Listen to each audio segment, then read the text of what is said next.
Y ahora nos vamos a trasladar a Ecuador, porque las noticias durante este último tiempo fueron graves. La última semana, con un pedido de suerte de impeachment hacia el presidente.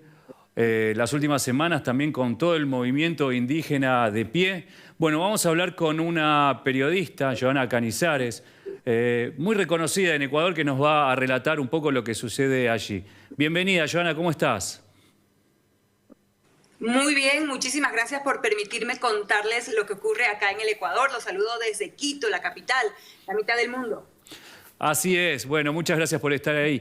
Contanos primero los sucesos de esta última semana, ¿no? El presidente Guillermo Lasso tuvo una suerte de impeachment o pedido de impeachment dentro del Congreso Nacional, del cual salió victorioso. Así es, hubo muchísima tensión durante varios días ante el anuncio de la bancada correísta, la bancada opositora de la Asamblea Nacional, al solicitar la destitución del presidente Guillermo Lasso. Recordemos que en la Constitución de Ecuador hay un mecanismo conocido como la muerte cruzada. En el momento que la Asamblea Nacional decide destituir al presidente, también está diciendo que ellos ponen a disposición su cargo y se disuelven. Lo mismo ocurre cuando el presidente de la República decide activar este mecanismo también y disolver a la Asamblea. En ese caso también se realizan nuevas elecciones para elegir a un nuevo primer mandatario. Lo que ocurrió finalmente es que la bancada de oposición, la bancada del correísmo en unión con Pachacutic, el brazo político de la CONAIE, no alcanzaron los votos para poder destituir al jefe de Estado. Se necesitaban 92 votos de los 137 asambleístas y tan solo consiguieron 80.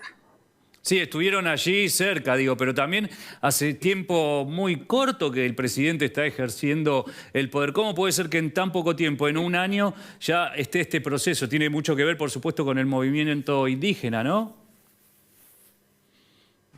Bueno, sin duda, Guillermo Lasso tan solo ha cumplido un año de gobierno, uno de los 4 años de gobierno, pero vemos claramente que hay una intención del correísmo, del expresidente Rafael Correa, de volver al poder, y este fue el escenario, digamos, perfecto para poder tratar de conseguirlo, porque la Constitución establece una de las causales para destituir al primer mandatario y es la grave conmoción y crisis interna, que es, podríamos decir, lo que estábamos viviendo en el país. Hoy cumplimos 18 días de movilizaciones, hubo cierre de millonarias pérdidas, el país ha perdido 2 millones de dólares, eso era lo que se indicaba hasta el día 16 de paralización.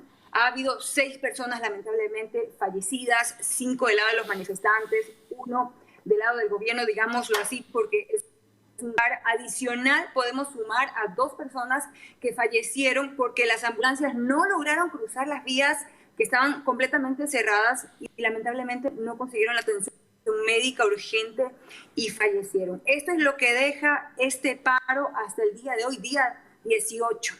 A ver, contanos un poco también de este movimiento nativo de los indígenas. ¿Cuál es el reclamo, no? ¿Y por qué tan fuerte y tan grave se ha transformado?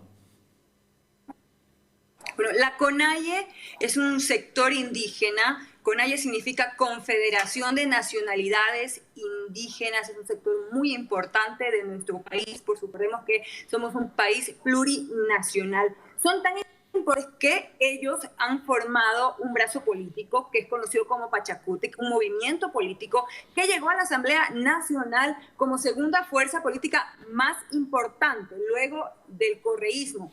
Son tan importantes, para que ustedes tengan una idea, que su candidato, Yacu Pérez, del movimiento Pachacutic, llegó a estar en tercer lugar en las últimas elecciones para presidente. Cuando UNES pasó la primera vuelta, aún no se lograba conocer si era Guillermo Lasso o Yacu Pérez del movimiento indígena quien pasaba a la segunda vuelta. Fue muy reñida la votación entre Guillermo Lasso y Yacu Pérez, así que ellos tienen un importante sector de la población para incluso poner a un candidato en segunda vuelta. Ahora, por otro lado, lo tenemos a Leonidas Issa, ¿no? Por supuesto que también con este poder que arrebata y que en los últimos tiempos el presidente ecuatoriano no se quería o quería contar el lazo de relación, pero las últimas noticias dicen lo contrario, que se podrían entrar a negociar, ¿no? Contanos un poco también del personaje, así entendemos quiénes son los protagonistas hoy en Ecuador. Bueno, Leonidas Issa es un importante dirigente del sector indígena. Él actualmente es el presidente de la CONAIE. Él ha estado al frente de estas movilizaciones. Él ha estado al frente de la negociación con el gobierno, de este diálogo que empezó hace pocos días. Hay 10 demandas del movimiento indígena, entre ellos el tema del combustible, el tema más álgido. Recordemos que en 2019 ya hubo un paro nacional en el Ecuador, en el gobierno del presidente Lenín Moreno, que duró 11 días y fue precisamente detonante el precio de los combustibles. Ahora nuevamente volvemos a tener ese pedido del sector indígena, el bajar el precio de los combustibles, la gasolina extra, Ecopaís y diésel.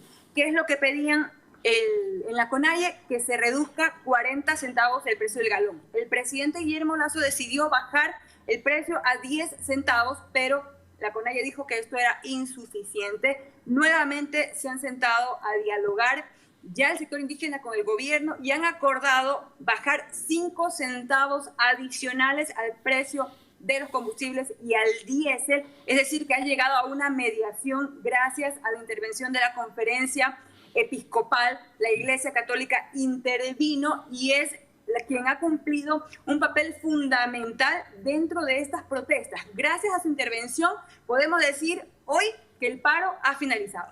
Mira, entonces es interesante también ver el poder de la Iglesia, no solo para negociar, para mediar, sino también para que llegue a un final, por lo menos que tranquilice estos álgidos ánimos sociales, ¿no? Porque lo que se ve mucho tiempo y bueno, esto cuanto más laxo es, cuanto más se dilata, es peor lo que puede pasar en nuestros países, ¿no? Aquí también tenemos un gran problema con el tema del gasoil, la falta de gasoil, también los precios internacionales por la guerra de Ucrania. Me parece que América Latina también está en un grave problema por las consecuencias de la guerra.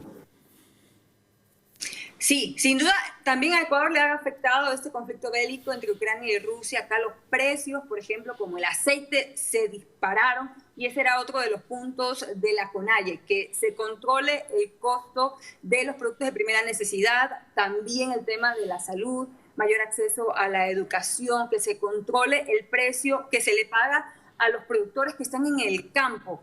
Es un problema que lleva muchísimos años. El campesino que está labrando la tierra, que vende al intermediario a un precio muy bajo y ese intermediario llega a la ciudad con un precio bastante alto.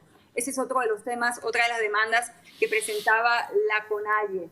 Nosotros acá hemos tenido muchísimas complicaciones por estos 18 días de movilizaciones, cierres de vías.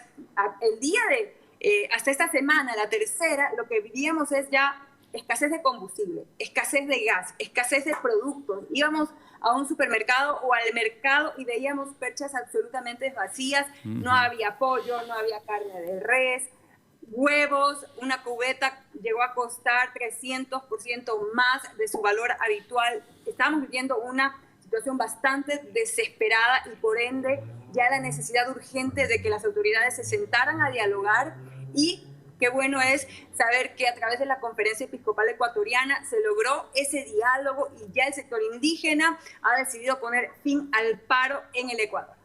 Bueno, Joana, gracias, muchas gracias, por supuesto. Una de las periodistas más reconocidas de allá de Ecuador la tenemos aquí en Weekend. Gracias por haber compartido toda esta información para traer un poco de lo que pasa en nuestro continente aquí y conocerlo más profundamente.